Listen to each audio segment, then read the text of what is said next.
Bonjour les fignoles, et bien bienvenue sur la chaîne YouTube pour une nouvelle recette, un épisode 2 avec Boris Ravignon, donc qui va être le cuistot du jour. Donc Boris, maire de Charleville, on va fabriquer la douille de Rocroi.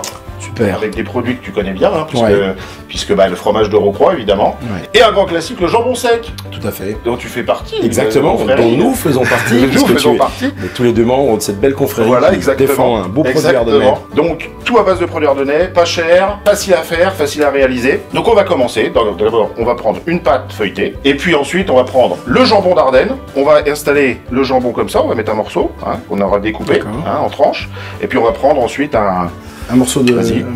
D'accord. Une lamelle de fromage de Rocroi qu'on va étaler là. Comme ça en travers. Ouais, tout à fait. Voilà. Et puis ensuite, tout simplement, on va reprendre la pâte, comme ça. Et rouler. Et on va la rouler. Et on va faire quoi? On va faire une petite douille. Eh oui. Et je me demandais si c'était une grosse ou une petite douille, mais... On peut en faire des douilles ou des douillettes. De tout détail, ouais, c'est ça. Douille. Et puis ensuite, on va bien sûr faire comme ça, pour pas que le fromage s'enfuit. Alors pourquoi la douille? Pourquoi la douille? Parce que ça, c'est le nom ardennais du doigt de pied. Tout à fait. Ouais. Et puis parce que aussi, on appelle le fromage de Rocroi le pull à douille. Exact. D'ailleurs, c'est pas immérité, c'est vrai. Quand on le laisse, là comme ça... Ça va, il était au frigo il n'y a pas très longtemps, donc ça va bien, mais si on le laissait s'épanouir un peu... Et donc on va faire quoi avec cette douille? Ensuite, pour la faire cuire, évidemment, on va mettre un jaune d'œuf. Ouais. Tu veux badigeonner? Je veux bien. Allez. Juste un jaune ou... Ouais, ça dépend de la quantité. On badigeonne partout, voilà. Elle va dorer à la cuisson. Elle va dorer à la cuisson, elle va cuire tranquillement. Le fromage va bien fondre à l'intérieur, le jambon va être juste saisi mais pas trop cuit, parce que du jambon sec trop cuit, ça va rentrer un peu trop de sel. Alors en plus, on peut en fabriquer en avance et les surgeler, comme ça on en aura pour plus tard. La cuisson, c'est combien de temps alors? Et la cuisson, on va mettre à peu près 10 minutes à 250 degrés. Donc on va faire cuire toutes les douilles de Rocroi, et je vous ramène le plat après donc les 10 minutes à 250 degrés. La magie de la télévision. Oh là là là là là là, il est fort.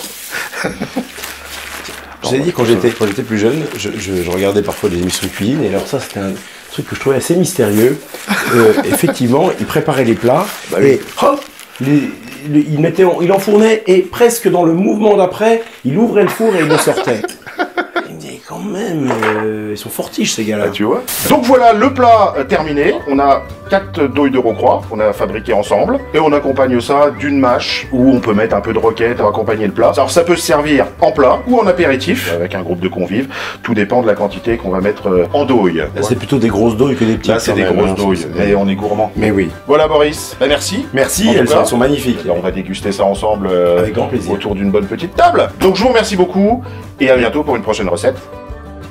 Les amis, on se retrouve bientôt pour une nouvelle vidéo. Pensez à vous abonner à la chaîne YouTube et à liker les différentes pages de nos réseaux sociaux. Le Facebook de la radio RVM, vous avez tous les liens dans les descriptions. À bientôt!